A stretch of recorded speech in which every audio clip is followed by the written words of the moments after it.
Hannah Wessler is a child survivor of Auschwitz and an author of a book of her life called In Spite of It All.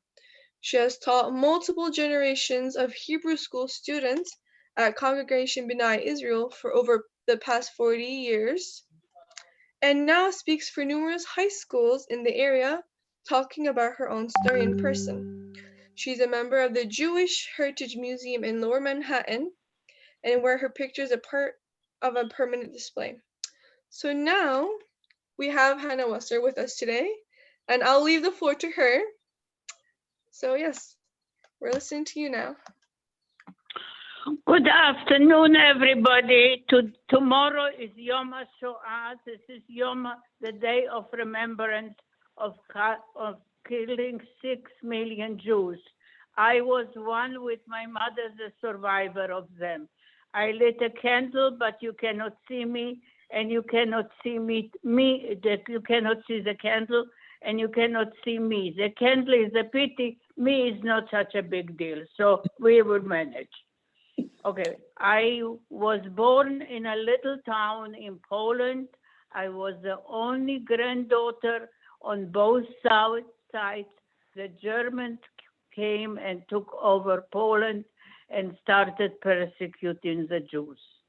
But before I am going to tell you my story, I would like to tell you a few points why I speak to people. I go to colleges, I go to nurseries, to nursing homes. I go wherever they invite me, and to Catholic schools. And I also interviewed, or they interviewed me, a group of lovely, lovely young ladies from youth that I came. I don't remember anymore, but they were absolutely a delight. We all cried together, and we got united in a beautiful way. This is my mission in life, to go and speak, because the world is full of bad people and tremendous amount of good people. We see it now. Now we are so nice to one another. I am very lucky. To me, the people from Emerson and in this neighborhood are fantastic. They take care of me. I am not such an unhelpful woman, but they like me, so they help me out. And I am extremely, extremely grateful for that. The thing is that hatred is around us, and I speak because I want you to know that what's happening to us now with the virus, at least we are free. We are not afraid from people coming and shoot us. And today's young people that had it, thank God, 95% of their lives, a good life, will understand much more why I go out and talk about it, because this is something that you never forget, and your children and your grandchildren and your grandchildren all remember that their grandmother and her parents survived Auschwitz. Auschwitz was hell on earth. So today, to take what we are taking on us, not to go and not to shop and not to gather, is really difficult, but we have to bear with it, and we have to try to help the authorities not to spread it. I had a very tough time now with the Zoom, and it really upset me terribly. I am so happy that I can talk and will be able to answer your questions. So I am going to make my story a little bit shorter. We were in a ghetto. In the ghetto, my uncle was very smart, and he got a connection to send out my mother to get Polish papers. And my mother got Polish papers, and we snuck out of the ghetto. And I say snuck out, that doesn't mean that it was easy. It was very difficult, and if they caught you, they killed you. But my mother looked completely like a gentle woman, blonde hair, not from the bottle, blue eyes and fair skin. And she went from the ghetto on a tramp to a guy that was recommended to just falsify papers.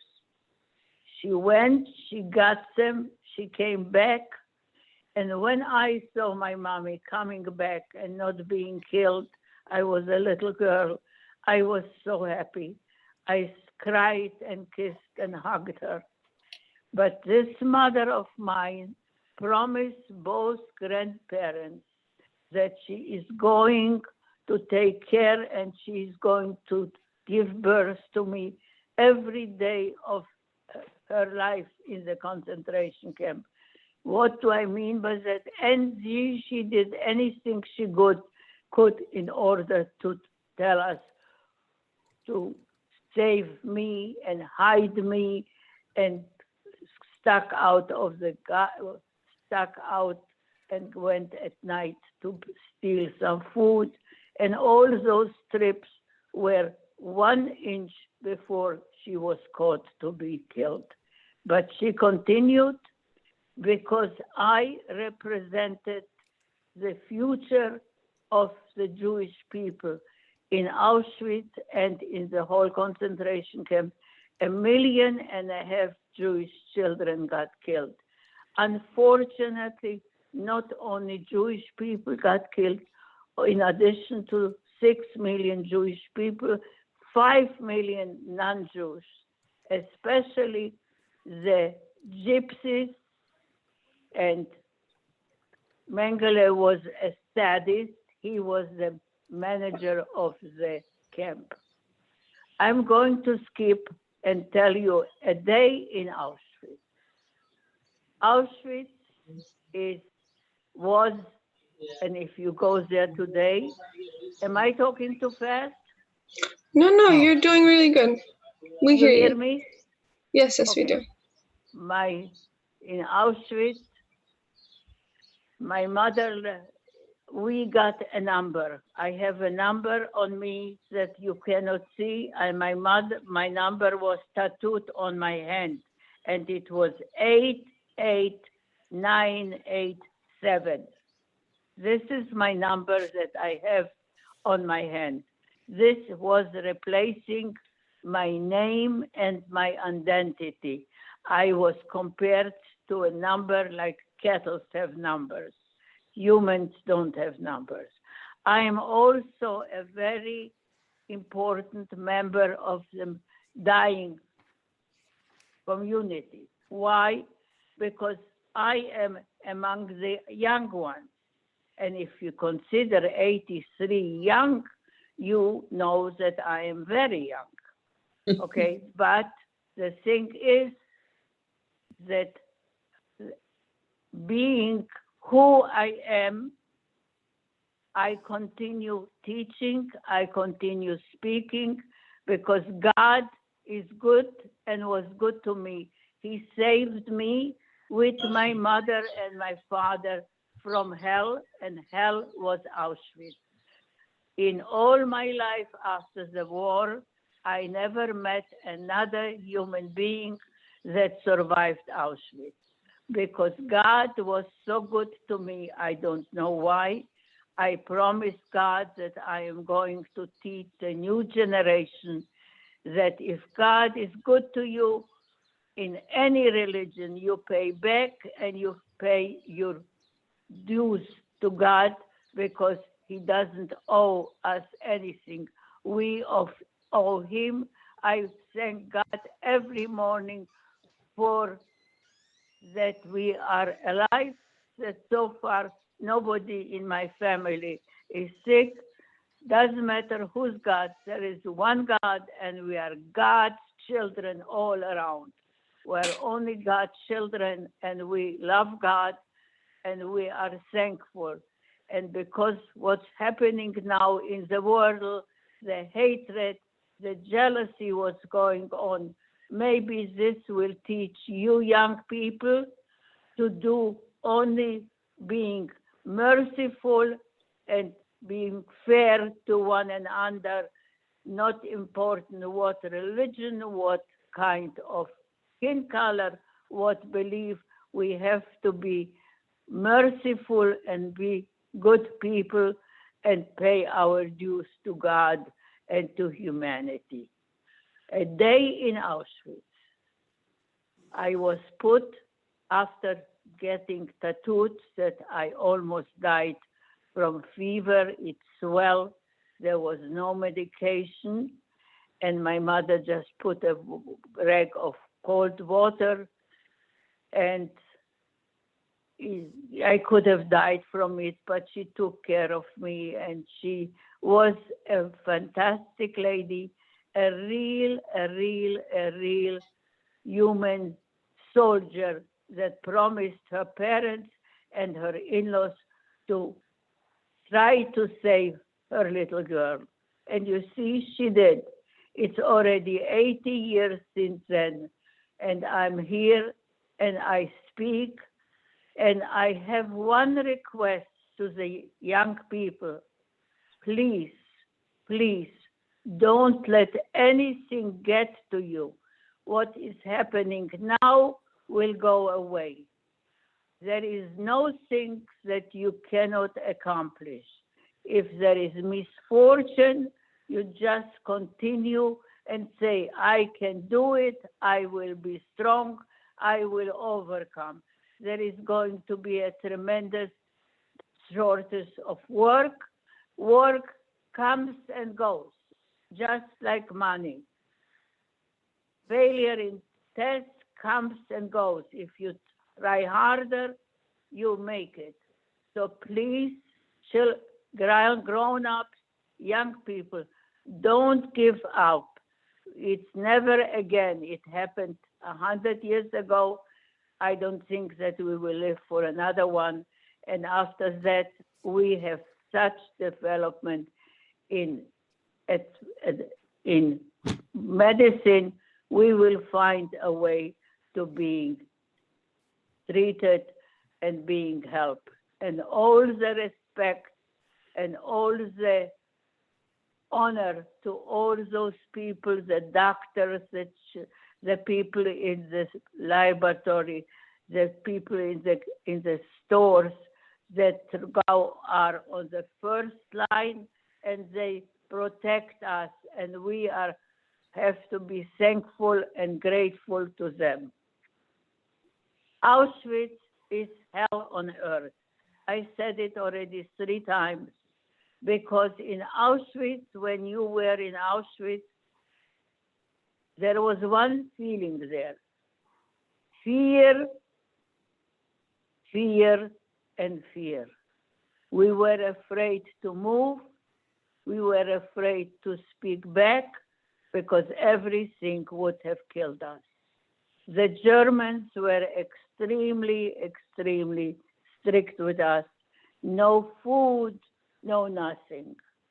But my mother met a woman from another barrack, and that woman worked in the kitchen, and she used to bring, my mother used to sneak out of the barrack at night, and it was written that if you get out, you get killed. But she did it day by day by day, and brought a rotten potato, a piece of dry bread. And I used to beg her, Mommy, please, please don't go. But she used to say, either you die or I put my life in. And she wouldn't listen, and she really, really saved my life. She used to leave the barrack at 5 o'clock in the morning to go to work. I never knew if she's going to come back. Never knew, because the Germans used to hit the people that did not do enough work. But each night she came back, and when I saw her, it's like I saw an angel coming in, and she always had a smile for me. The people in the barrack were extremely good to us. My mother and me were allowed to go first in line to get the soup, because at the beginning, when the soup was good, there was more pieces of rotten things there to eat, so you had more substance in the soup. They let us go, and that was extremely kind, and it was extremely noble, because in Auschwitz, everybody just wanted to do to himself what he can do. But they were very nice to us. One day, my mother had an infection in her ring finger, and she said to me, Hannele, I am going to the infirmary. And I said, I'm coming with you. No. But daughter like mother, I was stubborn, and she let me come. We went, it was a rainy, gray day, and we went to the infirmary, and in the infirmary, the woman that was in charge was a German woman, and she said, the only thing that I can do is chop it off. My mother didn't even move, and she says, okay, please, Hannah, go out. I said, no, I'm staying here, and I am holding your hand when it hurts you. But they did it. They chopped it off. I looked at my mother, and she didn't even move an eyelash. You see, Hannele, it didn't hurt. How she did that, I don't know. This finger that was partly chopped off, all my life that I lived later on with her, was not allowed to be touched. It was hard.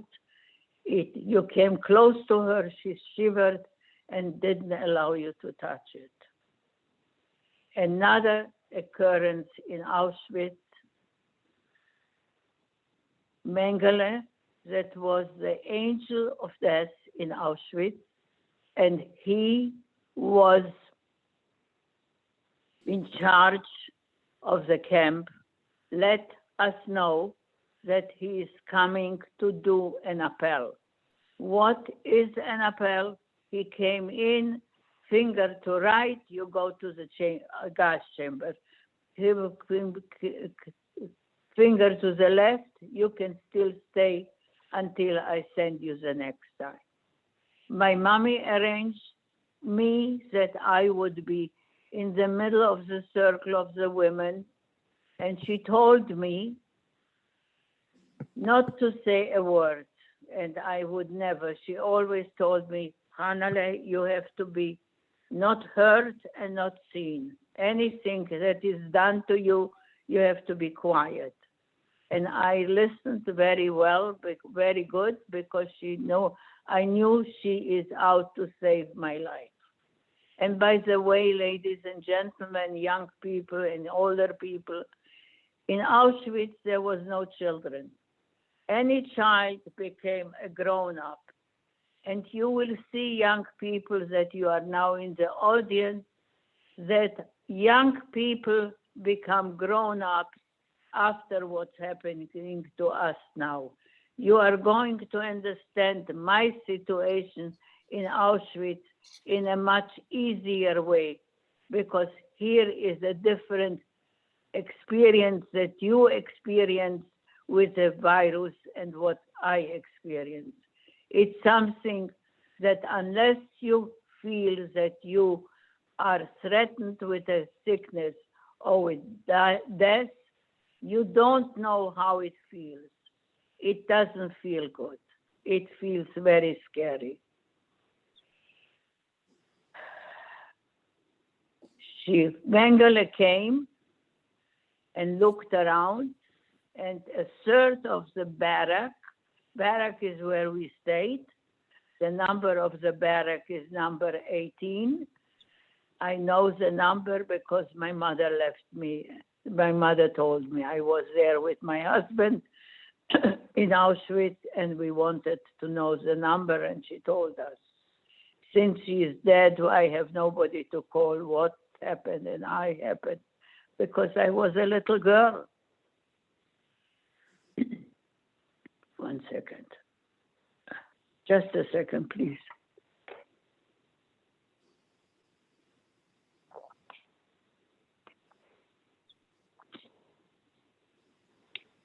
Sorry. The Mengele came close to my mother's shoulder, touched her shoulder, and I was so scared. And he said, I am not going to send you to the chambers. I'm going to let you till I come next time because your skin looks still healthy. Next time, he never died because we got months later freed by the Russians. When my mother went to work, I stayed in a big barrack all by myself. I had nothing what to do, but I had developed very good friendship with the rats and the mice that were running around looking for food in the barrack but couldn't find anything.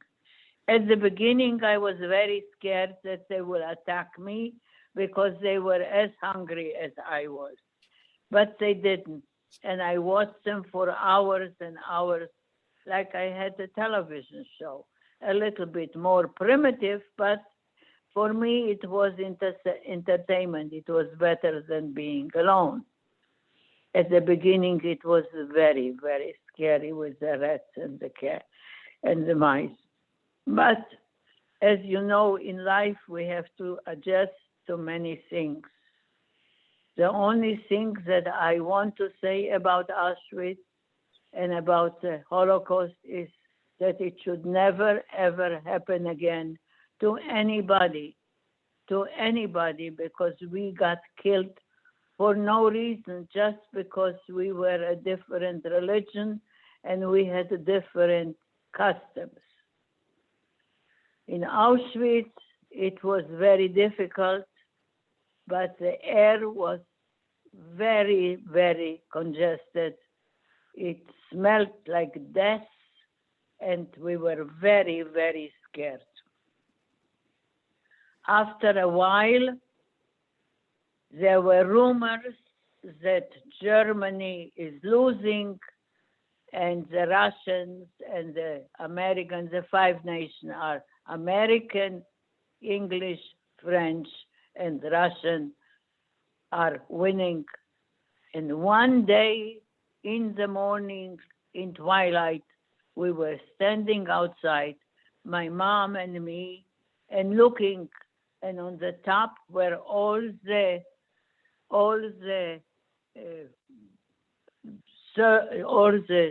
soldiers were watching us. It was all empty, and we heard that very soon the camp is going to be evacuated with the stronger people, and the stronger people said that the Germans are taking them with them to the March of the Living. But the March of the Living was the March of the Dead. From thousands and thousands of people that had to follow the Germans, they got killed, shot by the Germans, lost in the woods, terrible. And we were left behind. When my mom said, so that we are alone and the Germans are not here, she said to me, Hannah, let's get out of here. What did we do? We got out of there and we started running towards the main roads. Running to the main roads, we heard on the way Russian soldiers that were after the women to be raped. But we fell into a hole on the road, on the field that was like a bunker to hide. We were hiding there for 2 days. After it was completely empty, we got up and we left to the main road, and we stopped a car that took us to Krakow. This car, after the war, the man could have killed us, and nobody would have said, because it was after the war, and nobody was really yet in charge. But we were lucky. He was a nice man. He dropped us off in Poland, and we met the same lady there that was giving my mother some food for me. Listening to me as you listen now without a face is something, I don't know how it feels to you, but I can tell you one thing: to survive the fear, the agony, the threat of life, the torture that we experienced every single solitary day in Auschwitz is undescribable. That I am normal, it all depends what you mean by normal. I have a hard time in many respects in life, but I am grateful and thankful that I am here. And unfortunately, I really did not need this experience with the virus that is around, because for me, it is, for everybody, it is very, very, very scary and very difficult. We came to Poland. In Poland, there was an office that was called UNRWA, and the UNRWA was an organization that wrote down all the people, writing down all the people who survived.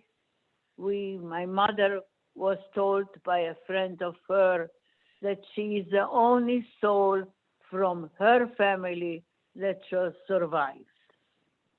My mother, since she heard that news, she was white as a ghost and gray like anything else. It was horrible.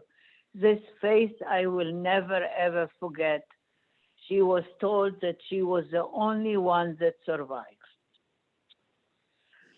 Okay, my father was released in Dachau in Germany. We were released in Poland, in Auschwitz. My father was afraid to come to Poland.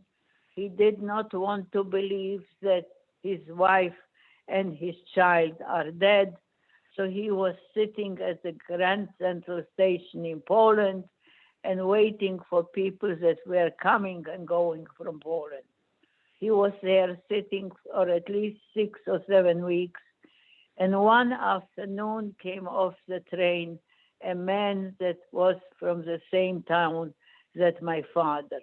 My father was from a little town in Poland by the name of Proszowice. He comes down and he says, Mordechai, tell me, how come you're here? Your wife and children, your child are in Poland. He happened to be also a little bit of a bluffer, and my father didn't believe him. But he said, listen, I wouldn't lie to you now. Go. Where do they live? Okay, they live on Fifth Avenue. There was no Fifth Avenue in Krakow. It was in Krakow, Długa ulica, that means a long street in Polish. Being there on a long street in Polish, my father started for 2.5 weeks walking up and down the steps from one floor to another and asking, please, did you see my daughter and my wife? She's blonde with heavy legs and she speaks very well Polish. He went like that for weeks and weeks. You can imagine what a terrible feeling this is. But in Poland after the war, he used our Polish names that my mother brought from the guys that falsified the paper. It was Kozlowski, and our name was Kleiner. And For 2.5 weeks, he went from door to door, from floor to floor, until he got into our street, in our apartment at 5 o'clock in the morning. And we thought that we are seeing the mailman, the milkman. No, they opened the door, and a friend of my mother, the lady that gave me food at Auschwitz, said, "Rusha, it's your husband." Rusha ran to the door, and by the door she fainted. From excitement, she fainted. Just like I almost fainted here when I couldn't get in touch with you. It was a horrible feeling. I know people are there, and it worked today. It really thanks to my daughter that she gave me the number and everything else. Thank you, Orit. My pleasure. Otherwise, I don't know, and I really prepared and lit the candle and did everything. But they say there is no bad thing that doesn't end in a good way. My father found us, took us back to Germany, and from Germany we immigrated to Israel, and I grew up a grown-up child with loving, caring parents. I would like just to finish with a few sentences. I have a mission, and I'm repeating myself. Please, it should not happen ever, ever again. Never to us, never to anybody else. We hear of those things, terrible stories, but we as humans have to try to become more human and more loving and more caring than we are.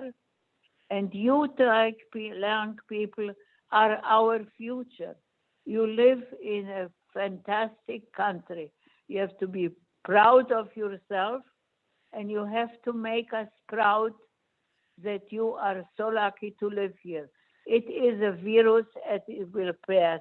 We will talk about it. We will remember it. You had a bad Easter, but we got together on the Zoom. I had a bad Passover. Now comes Ramadan. It's also difficult, especially in Israel. It's difficult to have Ramadan now with impossible to eat during the day. Life is always full of obstacles, but we are here. We are the good nations, the good people. We have to be loving and caring to one another, and we will try to eliminate hate and hatred and bad things to one another. I finished. Now you can ask me questions. I told you my age, so you don't have to ask me my age. Okay. I have a question for Hannah. Who are you? את לא מכירה את הקול שלי? The rabbi. Okay. So my question is, I wanted to hear a little bit more about your mother's friend who helped you, not once but twice. Can you tell us about her and what she meant to you and what happened between you? I never told the story about her because except that she let us in to her house in Krakow, and except that she stole food for me that was between life and death, we didn't have any connection with her later. I don't know anything about her. Sorry. No, thank you. Thank you so much. That was a very inspirational speech, and I think our students really got something from that. I was really emotional. Thank you for your story. We really appreciate it. For those who have more questions, I would want everyone to ask the question at the end, just because we still have 2 more people speaking. We'll have them Okay. speak, and after that, we can have the question at the very end. I was wondering, what do you think are some things that young people can do now to like combat hatred and make sure that something like this never happens again? And I also just wanted to say thank you so much for everything you do and telling your story and making that part of your life's mission, because it's so incredibly important for people to hear, and that people should understand every single day the consequences of hatred and the benefits of being humane and understanding that we are all people, and we have so much to share with each other rather than things dividing us. So thank you so much. You're welcome, and I hope it helps. I have children that after 30 years come and say, you know, you were right. It's very important to me, and I appreciate your appreciation. And the things, the other lady, what the other young woman, what? Yeah, you ask me what you guys can do. I give too many advice. My kids don't like it. I am sure that you don't like it either. But the thing is, you can try to be different than the people that you grew up in their environment. You can be, there is such a thing that is, we call it tikkun olam, that repairing the world. You are the young ones. You are going to be the next leader of this beautiful, gorgeous, accepting country. I came here, I speak with an accent. I was in Europe and everybody didn't like an accent. Here, an accent is cute. There is so much lately hatred with different religions, with different behavior, with different way of acting one towards another. The poor immigrants, they cannot go here, they cannot go there. I know the taste, what it is to come to a country and not to let you in. I feel it until today. It is scary. It is, you are not human. People don't give for you anything. They don't care what happens. What you can do, you can try in little things to repair certain things that you don't like, and share the repairs with your friends, with your family, even with your parents. Your parents will appreciate it and will say to everybody how proud they are that you talk like that. And this would make the world slowly a little bit better. We have all those developments in medicine, in flying, in hotels, in everything. Comes such an invisible bug, and we are standing there and doing the very best, but it's not enough.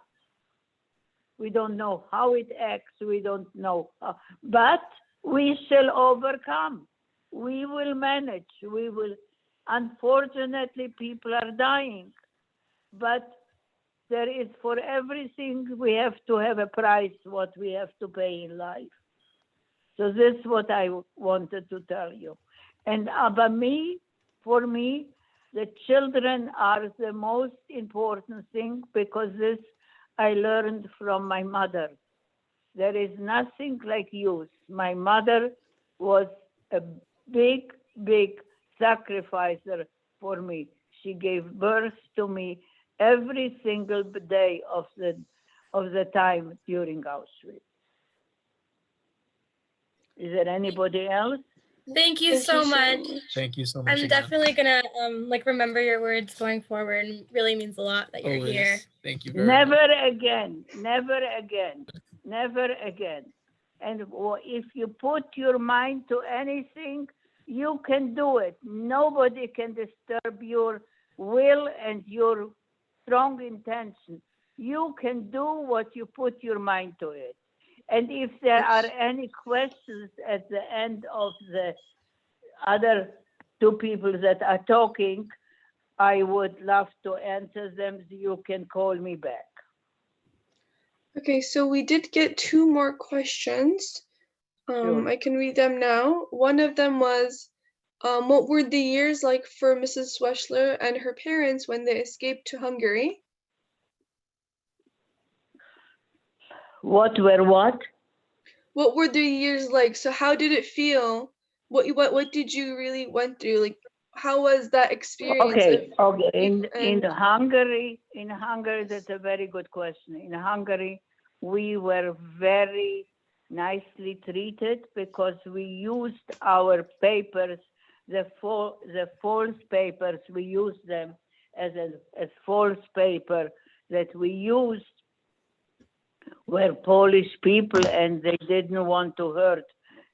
Polish people were not Jews in their eyes. But the moment Germany took over Hungary, they reported and they looked for the Jews, and they found out, and they put us in a camp, and we were in that camp, and in that camp we were put into a camp in Hungary. And when we came into the camp, there was a manager that was a German Wehrmacht. The Wehrmacht were the secondary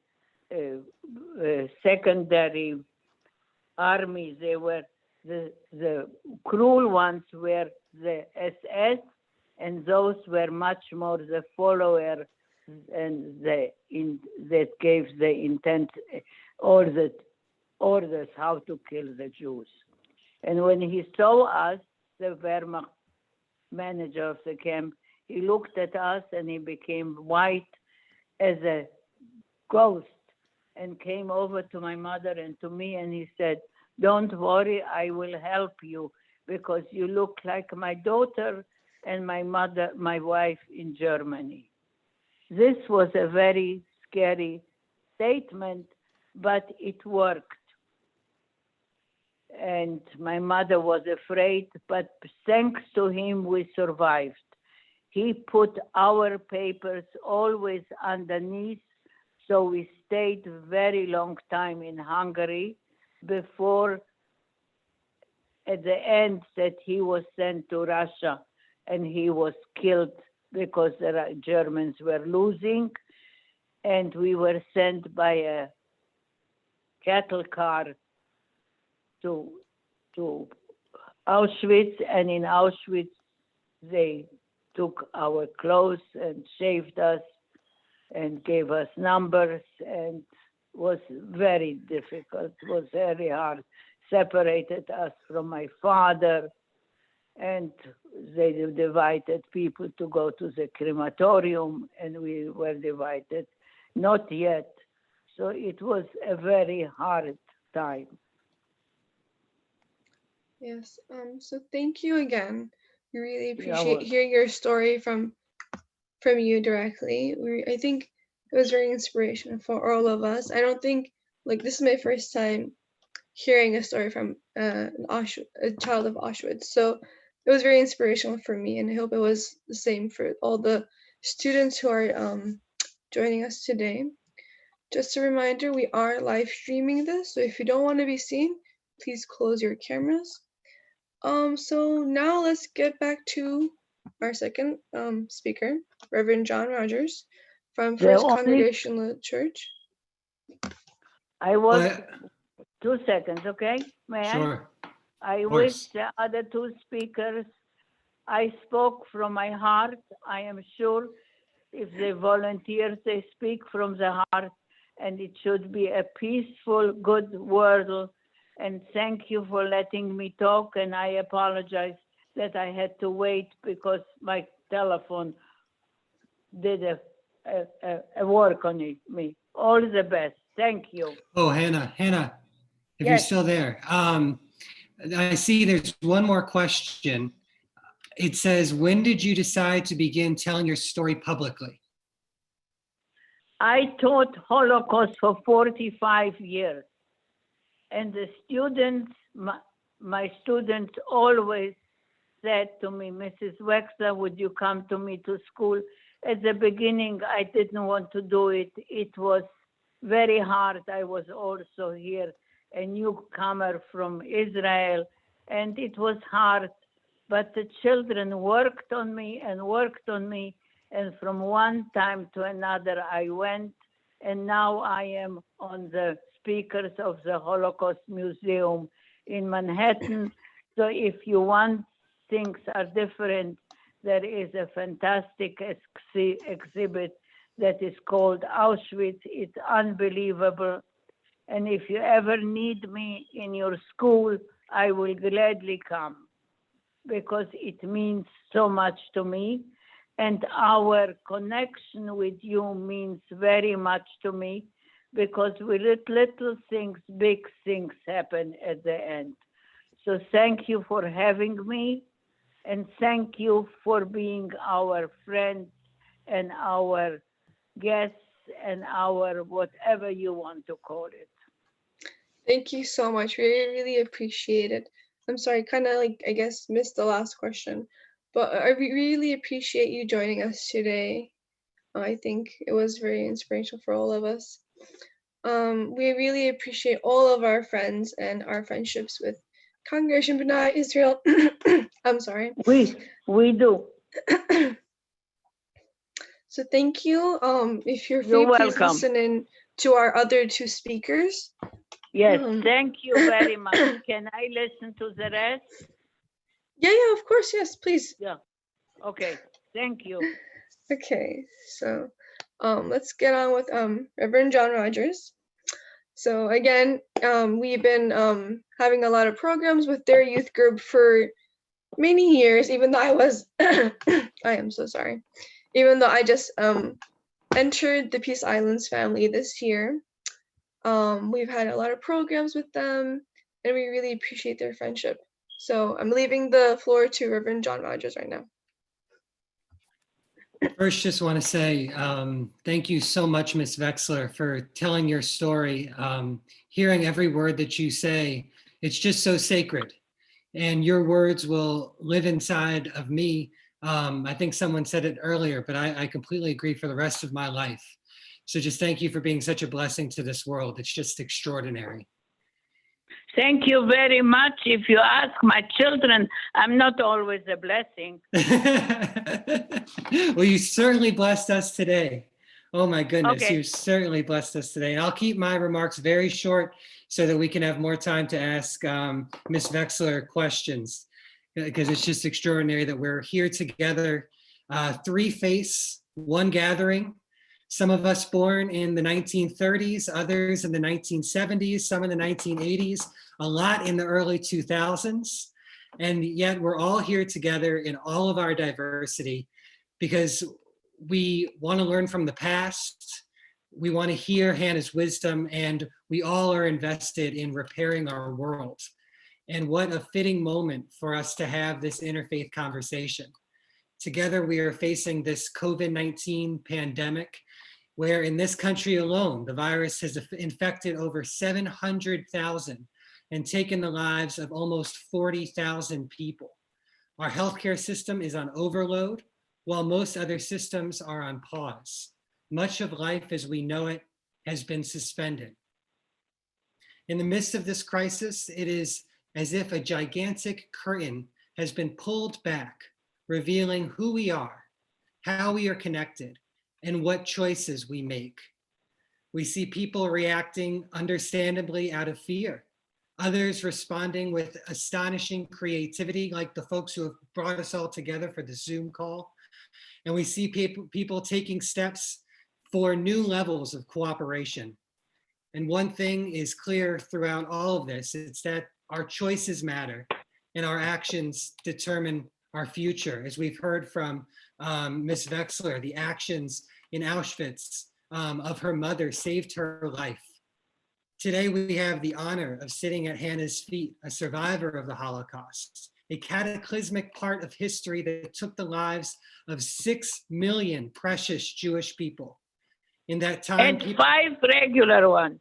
Yes, and 5 million more people. Just, there aren't words. In that time, people responded in fear, others acted out of hatred, and there were those who took bold action that required enormous courage and supreme generosity, like the folks we heard today. And hearing all this and sitting with the reality in the midst of this global threat, how do we find our way? How do we respond? What actions can we take? To gain a clear view, we access vast amounts of information at our fingertips. How do we discern what to take in and what to leave out? With so much coming at us, we tend to connect with those who hold similar views. Christians talk to Christians, business leaders, economists, and activists to their respective constituencies, taking in those who agree with us, but screening out those with different perspectives. I'm so grateful to Peace Islands and B'nai Israel for creating this space where people of different traditions can learn from one another. These conversations leads to bonds and friendships that just might repair our world. And the words that we speak here, the words that Hannah has shared with us, will live in our being for years to come. Already the conversations between FCC and Peace Islands have had such a lasting impact on my life. Last May, Muktaba Gar, the former youth director at Peace Islands, invited my fiance and me to Jersey City for an evening meal that breaks the fast during Ramadan called Iftar. We arrived at the park at dusk. Muktaba called us over to a gathering of about 30 folks sitting together on picnic blankets looking out at the New York City skyline. We shared wraps with chicken and vegetables that were so delicious. And after the meal, Muktaba invited us to share the Maghrib, I'm sure I pronounced that wrong, but the sunset prayer. The sky grew dark and we knelt down together and prayed. My new friends were speaking words that I didn't understand, but I felt a sense of reverence and spirit that expanded my experience of God and drew me closer to those around me. And that was a night that I'll never forget. And here we are together today. We are Jewish, Muslim, Christian, maybe agnostic, but we're all here together with different practices and traditions. And our diversity, in my opinion, reflects the beauty of the one that we all worship. We are part of a global community. As we step forward in our interconnected world, let us celebrate our difference as our strength. As Rabbi Jonathan Sachs reminds us, because we are different, we each have something unique to contribute, and every contribution counts. A primordial instinct going back to humanity's tribal past encouraged us to see difference as a threat. That instinct is dysfunctional in an age where all of our destinies are interlinked. Our futures are intertwined. So let us now explore our connections by continuing the art of conversation. Let's continue to listen to each other, enlarge our worldview by connecting with those who think, act, and see the world in ways that may be different from us. And let's be open to different perspectives, even if they conflict with our own. And let's be prepared to be surprised so that we can do the work that Hannah is doing, which is repairing our world, one conversation, one connection at a time. So thank you. so Bravo. much. Bravo. Thank you so much, Reverend John Rogers. I feel like we really appreciate all of you guys here. Thank you for bearing with us today with our technical difficulties and everything. And we really appreciate everyone being here, kind of still trying to connect, even though we're all in our homes, isolated and in quarantine. Thank you again, Reverend John. So we wanted to have someone from our community, from Peace Islands, because I talked a lot today, and I feel like it's kind of like messing with my throat now. So we have a friend. Her name is Betul. She lived here for 6 years, graduated from Brooklyn Amiri School, moved back to Turkey and was studying theology, but then had to move to Belgium, and now she's back here. And she's now a part of our Peace Islands family. So we're gonna leave the floor to her, and at last we'll have our Q&A session at the end for any other questions that anyone wants to ask. Okay. Let's see. Bitsul, we leave it to you. Thank you so much. Thank you so much for inviting me. As she said, I'm new in Peace Islands. And even though it's been like a week or so, it's very, I really appreciate it to be invited to this meeting and as a speaker. I can start by telling you about experiences that I had in my life. About dialogue. I've been in dialogue throughout my life, I can say, because I've been in different countries, as you can, as Elif mentioned, even for my couple of like 4 years, I've been in like 2 different countries. And before that, it was like that too. So I've been in, I've seen many different cultures, religions. I've learned different languages. I've seen different perspectives, like how John said.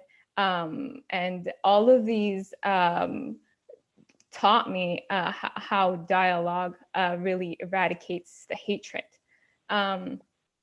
In my perspective, I've seen throughout my life, as I said, I've been in different places. And my guidance was, of course, I'm Muslim, and in my religion, my guidance was the Prophet Muhammad, and I needed a guidance throughout my life. So I saw what he did in his life, and I've seen that throughout his life. He was a leader that established a community, a diverse community. At his time, this wasn't very common, and people usually had their own communities with only their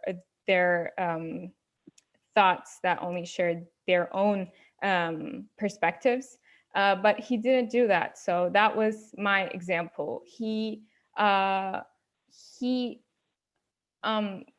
answered the hatred with love, and that's what I thought that was supposed to happen, and that's what I saw in different countries that I've been to. As I said, the last place that I've been was Belgium. I was there in KU Leuven, the Catholic University of Leuven. And I've been with Catholic people, not only with Catholic people, I've been with Jewish and atheist people even.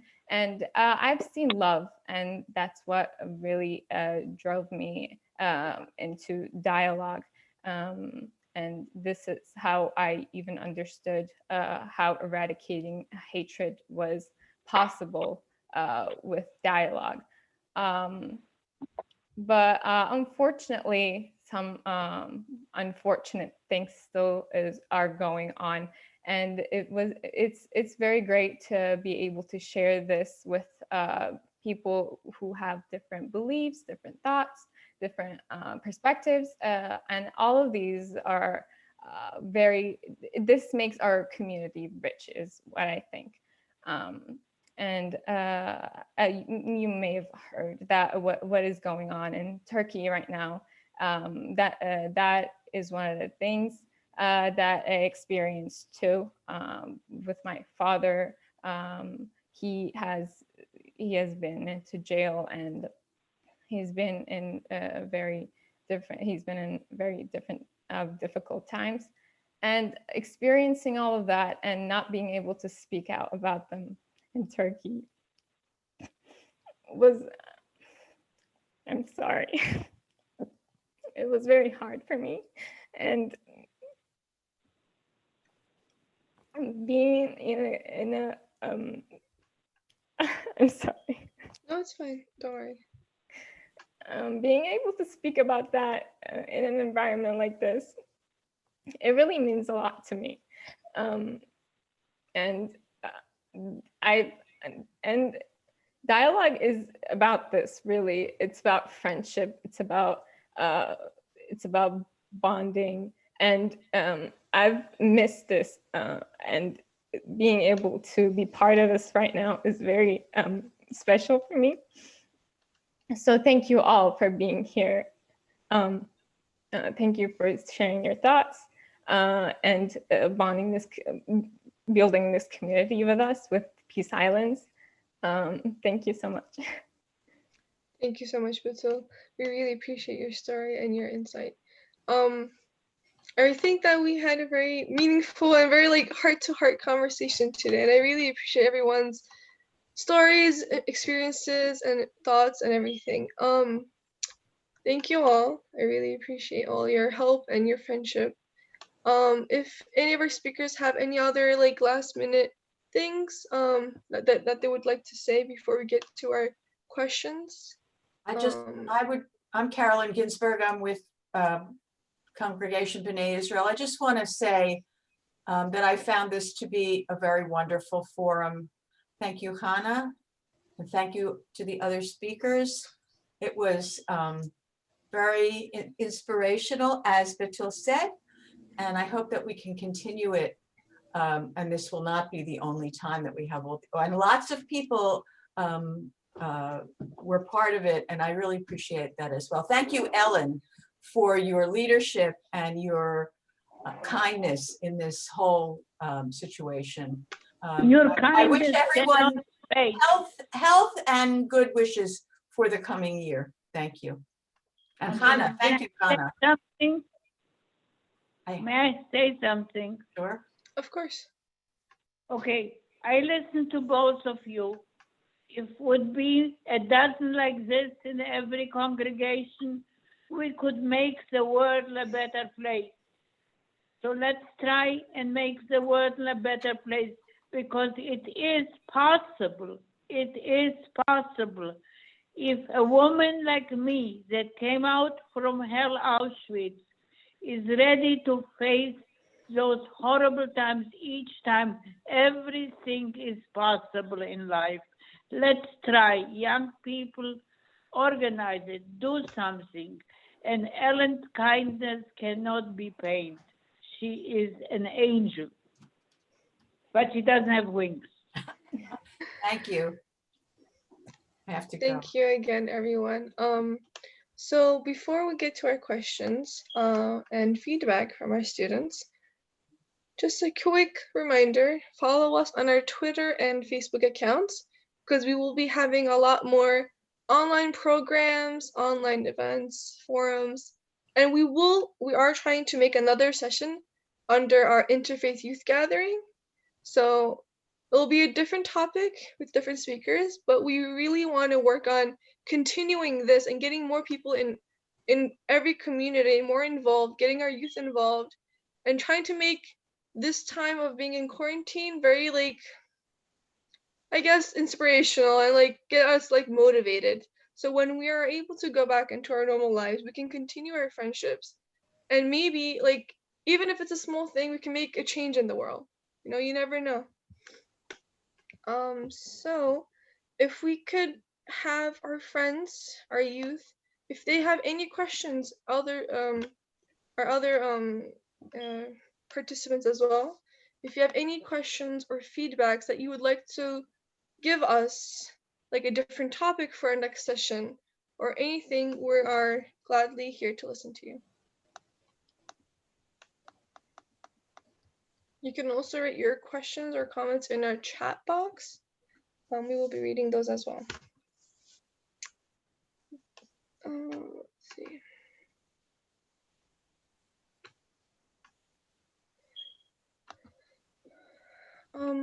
Other than that, I feel like we've had a really nice program. And if we don't have any other questions or any last comments, I guess we could finish it here. And I want to say thank you, Alif, for your efforts, for and John, thank you so much. Batul, you know, we all have stories to tell, and I thank each of you for sharing them and for listening to each other's. And, you know, hopefully we move forward from here, whether it's on Zoom. Hopefully we'll get to the point where it will be in person again. And thank you to all the youth who joined from all sides to listen to this conversation.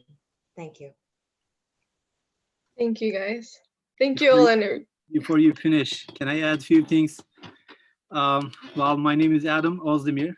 I am the executive director of the Peace Silence Institute. He said, John, you probably didn't know that John changed the field recently, Ellen.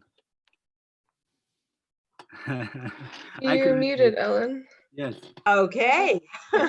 Okay. Well, I don't know how many of you have seen me before, but you know, this is kind of a weird opportunity for us to meet here. You know, since I've been at the Peace Silence Institute, there have been few events that I have gathered with the youth, especially. I would like to thank all the speakers today. There was a great program, and all the attendees, participants, our youth members for taking their time. The program took a little longer than it's expected. It is, I think, normal, but it's abnormal for an online program. For the next programs, we are hoping that we won't. And I would like to thank Elif for preparing all these. People are protesting all around, but I think this is the best thing to do right now. Stay safe, stay healthy. Hope to see you in next programs, okay? We need all of you. Have a great day. By the way, Deborah, thank you so much for your comment. Thank you. It was very special for me to speak out about my feelings. Thank you. Thank you for listening. We really appreciate everyone today. And if you guys have any feedback for our next topic, please email either Reverend John, Ellen, whichever organization you're in, and we'll hopefully try to make another program that interests everyone and works for best for all of you. Thank you. This was such a blessing. Thank you, everybody. Thank you so Thank much. you, everyone. Thank you all so much.